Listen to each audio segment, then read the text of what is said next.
Hello ladies and gentlemen, my name is Impact7. Today in this video I'm going to be talking about my Premier League predictions for the upcoming season, the 2020-2021 season. I'd like to thank everyone who's watching right now, really do appreciate it. Please don't forget to hit that like button, share, comment and subscribe. Really push my road to 1,000 subscribers.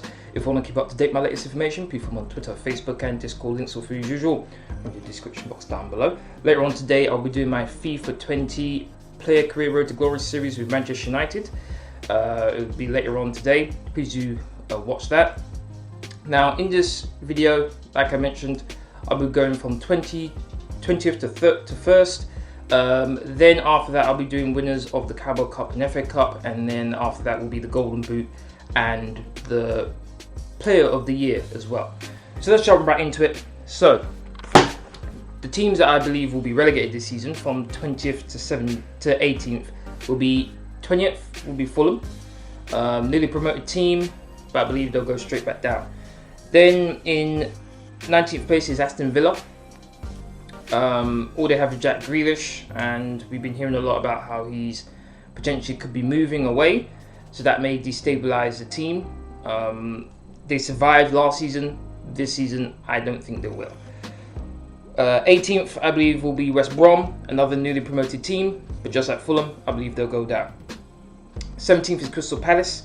They were able to survive. They have some okay players, Benteke and Zaha, but Zaha, I think, has got his mind set on leaving. I think their team, just like Aston Villa, survived. They didn't have a very good season last time round. This season they'll survive again, but barely, with them being in 17th place. 16th will be Newcastle. I've been hearing a lot about how they're possibly going to have a takeover, but from what I understand, it's been issues. There's been issues with it. I'm not too sure what's going on now, but I think they'll survive. Just they're definitely not where they want to be, but I think 16th place is around about where they should be for Newcastle. 15th place will be Burnley. 2 seasons ago, I would consider Burnley to be one of the best defensive teams in the Premier League. Whether it be Man United, Man City, Liverpool, Arsenal, whoever it may be. One of the things I would always think about when it comes to Burnley is they're good defensively. Maybe not going forward, but it's really hard breaking them down. Last season and this season, they've lost that a bit, which is why I put them in 15th place. 14th is West Ham. Not much really going on with West Ham, to be honest, but I think 14th place is a okay position for them. 13th place is Southampton. They have Danny Ings. What more do I need to say? He was in the running for Golden Boot, and the fact he was able to do that in a team like Southampton, did an amazing job in that. So 13th place, Southampton. 12th place would be Brighton. Brighton, I think, have swapped places with Burnley, in my opinion, where Brighton are now the team that are actually pretty good defensively, and they're able to get some results against some of the top teams. I believe they beat Arsenal at one point. I believe they gave Man United a run for their money as well. So I think Brighton will be able to get 12th place, be mid-table. 11th is Everton.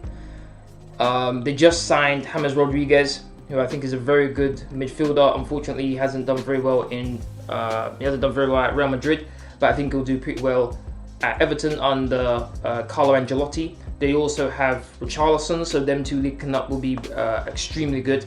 They've got Jordan Pickford in goal as well. So Everton's starting to get together a bit now. 11th place, I think, for Everton. 10th is Leeds United. I like Leeds United, I really do, particularly with how they performed. I can't remember whether it was the FA Cup or Carabao Cup where they played Arsenal. They played really well, really well. In fact, I would say Arsenal were very lucky to actually beat them and get through. But I think they'll do pretty well in the Premier League. They seem to work together. They've got good work rate. They're great to watch on television with the way they play. 10th place is Leeds United. 9th would be Sheffield United. They had an amazing season last time round. I think they'll drop off as the Teams that you would know to be in the top 6 improve from last season. 8th place, Wolves, just like Sheffield United, they had a very good season last time out. But just like I mentioned with Sheffield United, the teams above them are who you'd expect them to be, and I think they'll all have a better season than they did last time out. 7th will be Spurs. I'm an Arsenal supporter, so you can understand why I put Tottenham Hotspurs in 7th place. They miss out on Europe entirely. They go yet another season without any titles. Yay for me. But they have some decent players. Son, Kane. I think they signed Matt Doherty from Wolves, if I remember correctly. He's a right back. I think he's an okay signing. They definitely needed him. Not too sure how it's going to go. I think Jose Mourinho's not the manager he used to be. His teams are very boring to watch. Time at Man United, now at Tottenham. Then you get into 6th place to 1st. The next 2 teams that I'm mentioning will be in the Europa League places. So in 6th place would be Leicester City. They don't spend anywhere near as much money as the teams above them, and yet they were able to put together performances, put together seasons that are quite impressive. Unfortunately for them, when football came back from the extended break, Leicester City didn't play very well. In fact, they slipped way down the table, which is something that they're going to have to work on, definitely. But I think 6th place would be a decent result for Leicester City. 5th place would be Manchester United. They brought in Van der Beek, who's a very good midfielder. They have Rashford, they have Martial, who've begun to improve, particularly Martial, who's been playing as their main striker. They have Greenwood, who I rate highly. They have Bruno Fernandes, who did an amazing job once he went to Manchester United. They have Paul Pogba, having both Bruno Fernandes and Paul Pogba on the pitch in their midfield. What more can you ask for? And then obviously I had Van der Beek there as well. Amazing. They're trying to go after Sancho. Not too sure whether they're going to get him or not, but if they do, that'll bolster their offense. That'll bolster them offensively and make them an even more dangerous threat than they already are. Defense definitely has something to work on. Harry Maguire, they spent so much on him, but clearly he hasn't been worth.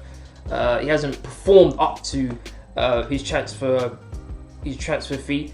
And then also David De Gea, nowhere near the heights of what he's shown before. So hopefully he can improve and perform better for his team.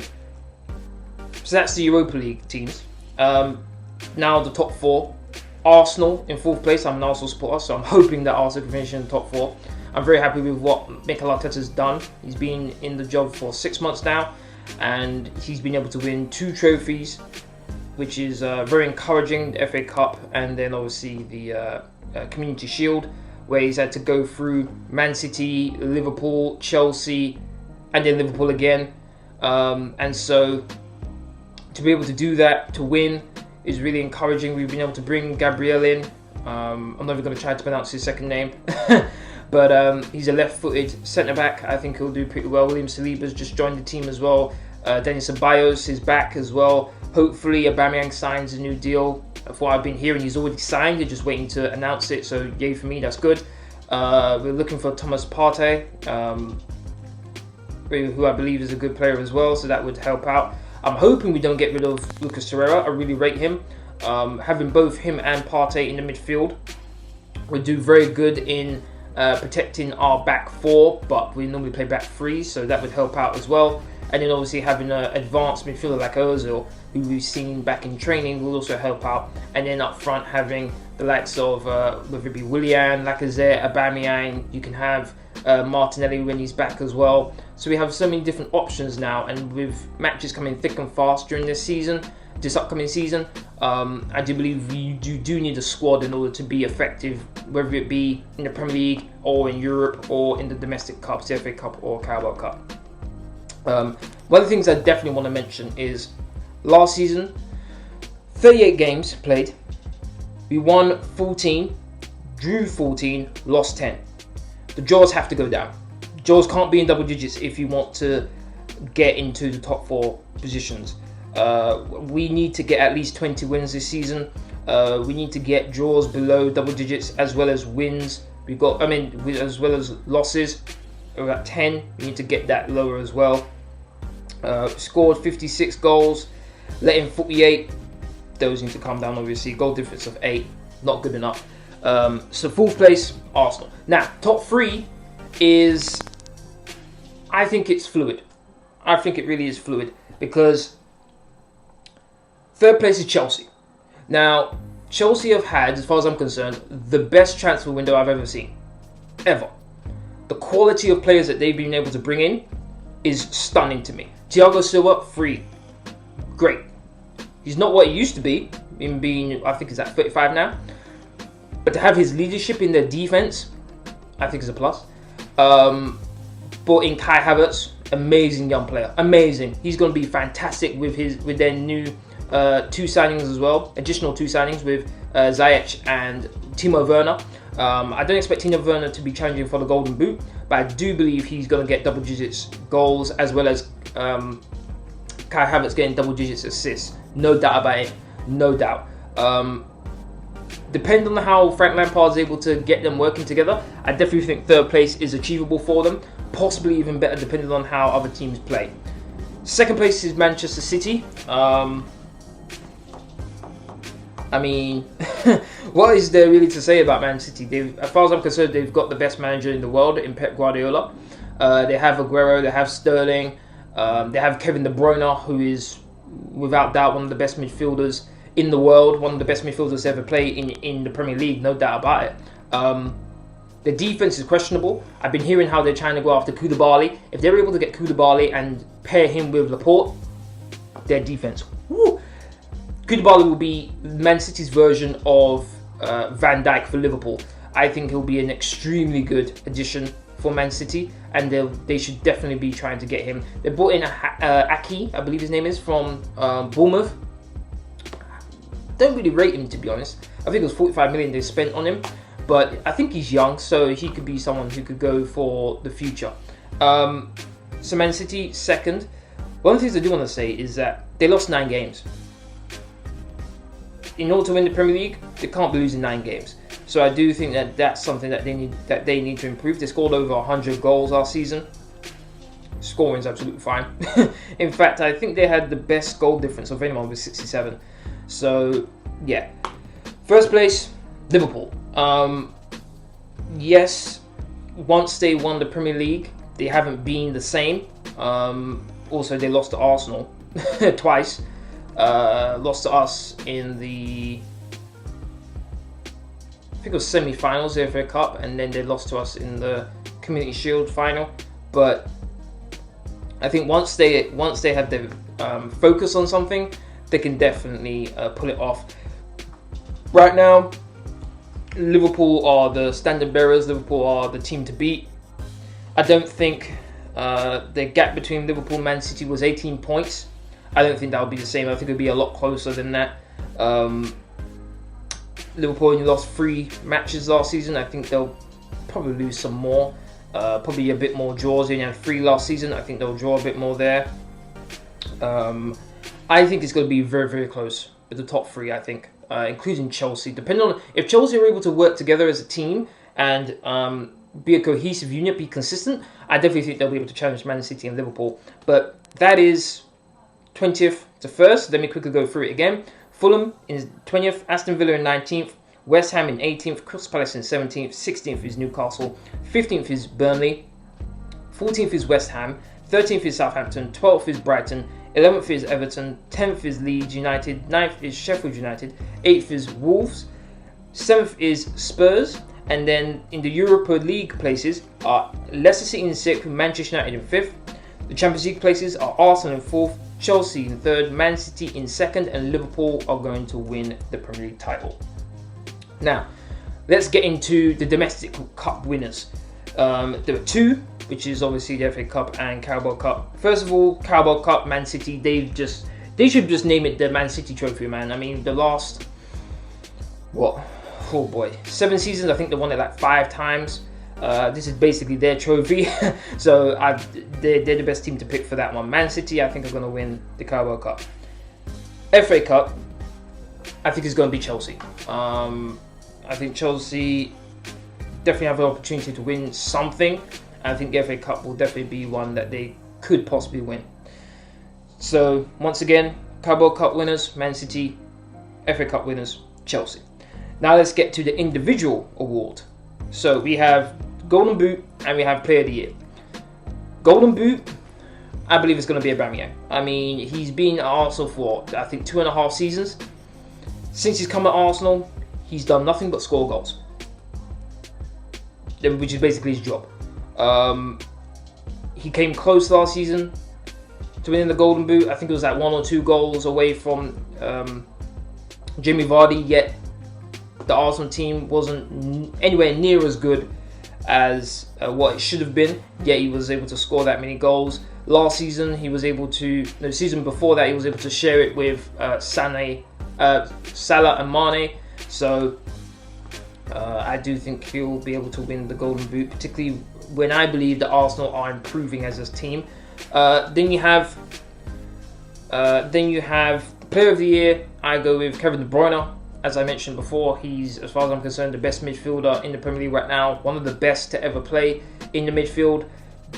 I could literally, during Man City's matches, just watch Kevin De Bruyne and be entertained for the full 90 minutes. I'm not even joking.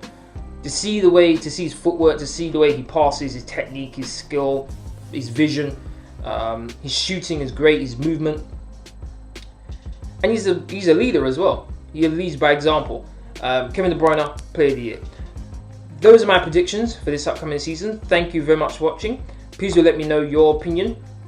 The prediction on who gets relegated, the prediction on who gets the Europa League places, the Champions League places, who wins the Premier League title, who wins the FA Cup, the Carabao Cup, Golden Boot, the Player of the Year. Let me know in the comment section down below. Thank you very much for watching. If you want to keep up to date with my latest information, please follow me on Twitter, Facebook and Discord. Links will be as usual are in the description box down below. Aside from that, please don't forget to hit that like button, share, comment and subscribe. Thank you very much for watching. Hope you see you all again later on today for my FIFA 20 player career with Manchester United. Thank you very much for watching. Have a good day. See you again later.